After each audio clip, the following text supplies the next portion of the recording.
Hello, my friend. In today's episode, Mark and I are talking about how and when to consider turning a client into a coach. We share our experience turning clients into coaches at Mark Fisher Fitness. We share some lessons learned, some do's and don'ts.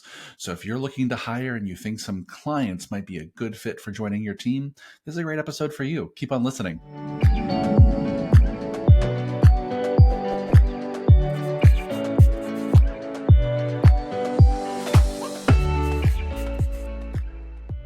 Hello, fitness business nerds. What's up? Welcome to another episode of the Business for Unicorns podcast.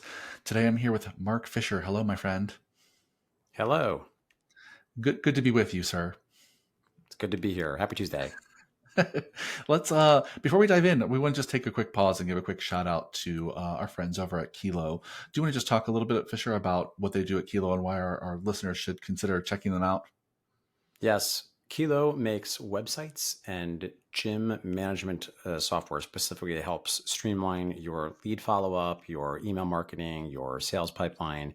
And the reason you should sign up is, as we say, it's the only vendor we don't get repeated complaints about. It's true. Just kidding, other vendors. Wink, wink.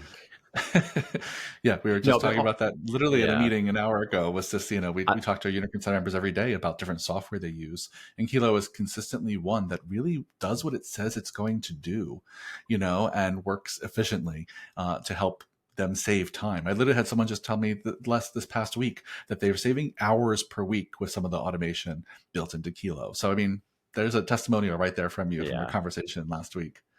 And if I can just offer briefly, just in case any other vendors are listening or ruffled or people that make software, listen, making software is hard. And in practice, depending on what it is that you're doing, invariably there's going to be bugs of some kind, right? So my favorite definition of technology is things that don't quite work yet. So, on the one hand, I think is maybe a general principle to offer to everyone watching this. I do think gym owners have a tendency, because you're humans, to tend to expect a little more than is realistic from a lot of these tech software platforms, because the reality is what they're doing from a coding perspective is very, very difficult.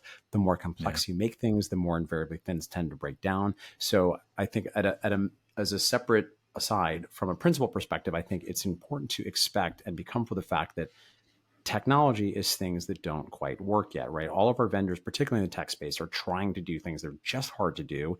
Having said that, it is also not true that I don't know what sort of magic they're whipping up there with Kilo, but while I think it's normal to expect bumps here and there, in practice, we just don't really hear about bumps at Kilo. Like they seem to be able to just do what they say. And every time we're having issues with someone's website, it's also just a no-brainer financially. It's like, just go have them outsource it, make them make you a good thing. And then that's just less things than we all need to worry about. And we can help you focus on what your sales conversations are like and what your front-end marketing messaging is, et cetera, et cetera. Yeah, great one. Yeah, friends, go check them out. Use kilo.com. You won't be disappointed. So let's dive into today's topic. This came from one of our listeners who also happens to be a Unicorn Center member, Greg Marone. Thanks for your great question. And Greg wanted us to talk a little bit about, he knows that a lot of our trainers at Mark Fisher Fitness were clients first. And we have a long track record of turning people who are clients into coaches. So we wanted to hear, what have we learned about that? What are some do's and don'ts of turning clients into coaches? Let's start with the do's, some things that have gone really well. So Fisher, you want to kick us off on a positive note. Why should people consider clients as possible candidates for trainers and coaches? Yeah, I mean, I think clients can be a great source of potential sources. I think it's not lost on anyone. It's been famously a somewhat challenging environment of late to acquire quality labor. And the advantage of working with a client is, on the one hand, sometimes you'll have to pick up some sticks to help get them up to speed on the technical requirements of coaching. I think for obvious reasons, this is usually, frankly, a little bit of an easier lift for classes than for something that's more technical in nature, like either small group or semi-private or one-on-one personal training. But in practice, these are individuals that already know your culture, right? So one piece of this is they're coming in with some of the batteries are already included. They already understand what you're doing. Presumably they already have a real passion and buy-in and believe in what you're doing. They get the culture. They love the culture. And then on your end, you have the ability to have some kind of assessment of how this person is, because I think the reality is you learn a lot about somebody, about how the way they train, your interactions with them as a client and a consumer of your brand. You're going to pick up on a lot of things about their way of being, how they conduct themselves, what they're like as a client, how do they communicate, what is their vibe, what is their general energy level, right? So you're actually getting a very, and particularly if you hire a client you've been working with for a long time, you might have a lot of data. You might have been working with someone for a long period. So they really know they like what you're doing, and they have a good, at least general handle on how your sessions are conducted. And you've got probably a pretty good handle on, is this somebody that I want to spend more time with, that I think has the chops to really light up a room and be the type of person that our clients are attracted and want to be around. Yeah, yeah, well said, my friend. I'll kind of plus one both of those and say, one of the things we're trying to simulate in a hiring process is truly getting to know someone, right? The reason we ask all those questions and hopefully put them through kind of stress tests and call references, trying to be like, what is this person really like at their best? What's this person really like at their worst? Are they a good fit for us? Are we a good fit for them? And when you have clients that you've worked with, and many of you have clients you worked with for years, as Mark said, you have all that data. It's the longest interview ever. You've known this person for years. You've seen them show up when they're happy and having a great day and a great workout, and you've probably seen them at their worst. And so I think that's just, you'll never be able to replicate that in an interview process or a regular hiring process. I think, and the most important part of that is the flip side, which is that they know they like you, that they're Right. already, if they're interested in working with you, then they're such a big fan. And, I can say that, both at MFF and other gyms that we talk to, trainers who were clients first are often some of the best brand ambassadors and cheerleaders for the community. They were often super connectors as clients, and if they can remain super connectors as a trainer, that's just so priceless for the business. So I think we're both saying there's a lot of pros to considering clients. Let me just talk a little bit, and you start to mention a few, but what are some of the possible downsides or challenges of hiring a client? You mentioned a coach. Yeah. Yeah. I think there are a few when it comes to coaching. I think we mentioned, but it's worth reiterating that, yeah, you're going to probably have to pick up some sticks when it comes to actually teaching them on the technical elements of coaching. And that Hmm. might require supporting them and getting some certifications. We've had many occasion MFF where we either were involved in somebody's training or just sent them away and been like, well, if you go and do this thing and then come back, uh, then we will be able to take this more seriously. And we've done this different ways over the year, but regardless, there is going to have to be some period of training. And if you choose to do that, which you totally can, there's also going to be some bumps, right? Because it can be hard sometimes for your clients to accept that another client is now their coach. I think that probably varies based on the culture, but at MFF, the clients place a real premium on the expertise of coaches. So if somebody comes on, even if they like the person, they want to root for them as a ninja, they still have pretty high standards. And if they have a sense of like, oh, this person doesn't really know how to give me individual technical coaching and correction, but the way the other coaches do, then that can lead to some not ideal feedback and not ideal experiences from the rest of the clients.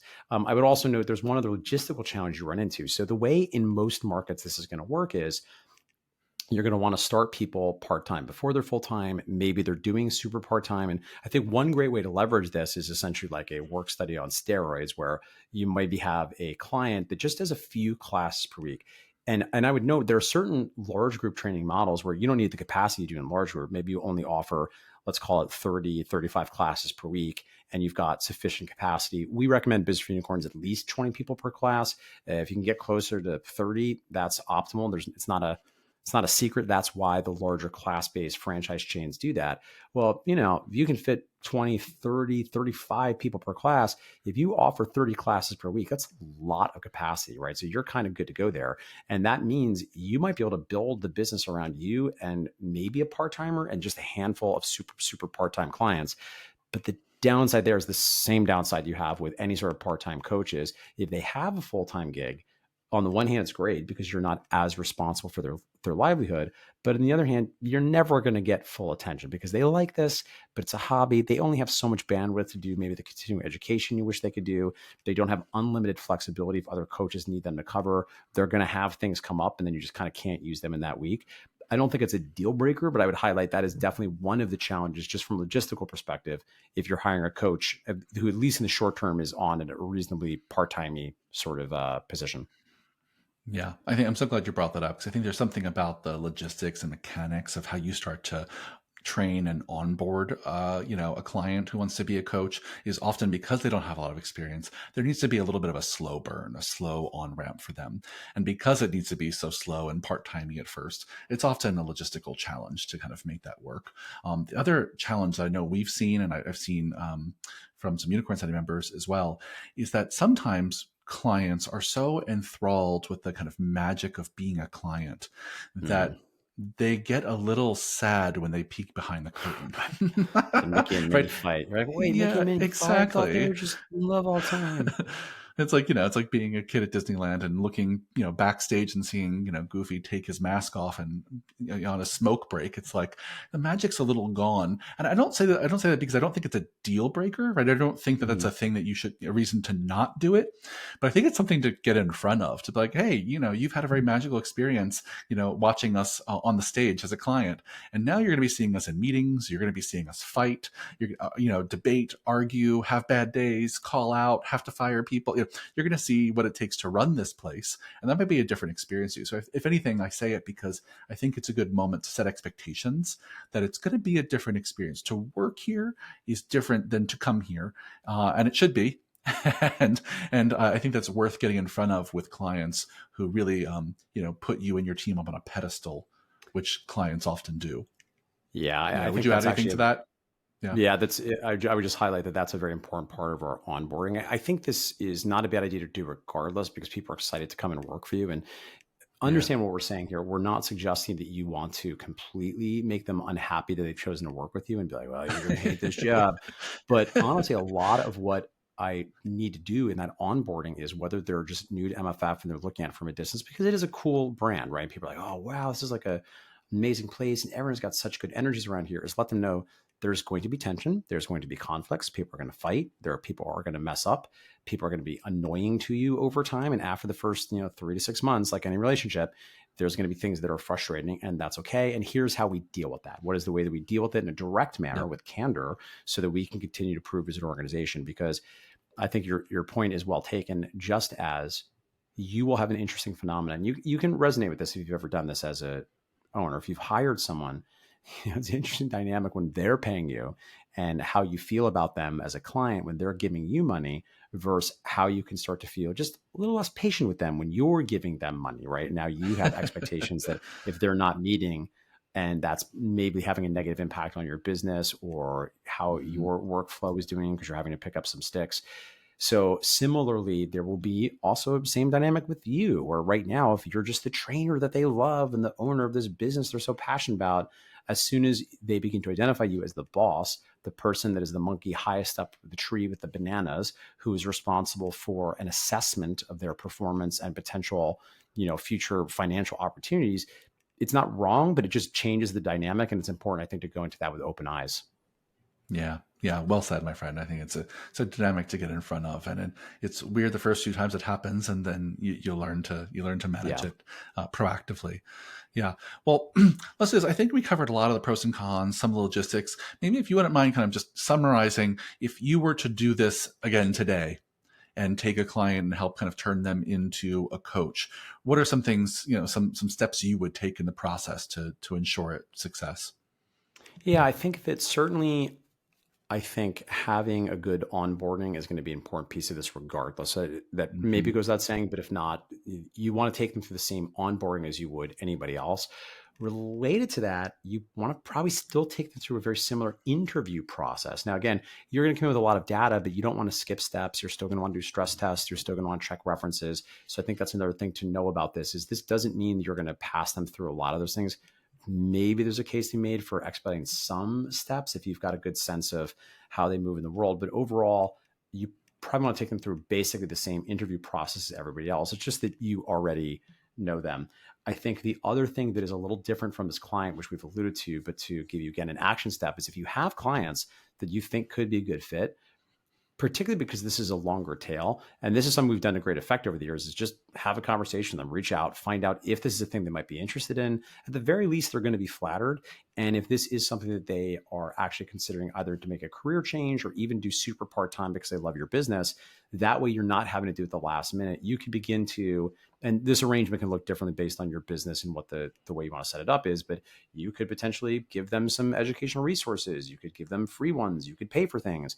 You could have them pay, but make suggestions. You could have them potentially start to attend team in services. You could begin to support them in whatever ways you need to try to begin to fill some of the gaps. So it's a little bit easier once they sign up. I'll note in brief here, if you look at the models for a lot of bar and Pilates facilities and yoga facilities around the country, and this is, I think, it's sort of interesting. I haven't thought enough about this. I don't want to say there's like things interesting ethically about it, but in practice, if you look at their businesses, a large percentage of their revenue is expensive teacher trainings to their clients. So they offer, now that this isn't a standard at all in the world that we move in. We're obviously a little bit more centered around strength and conditioning gyms and training gyms.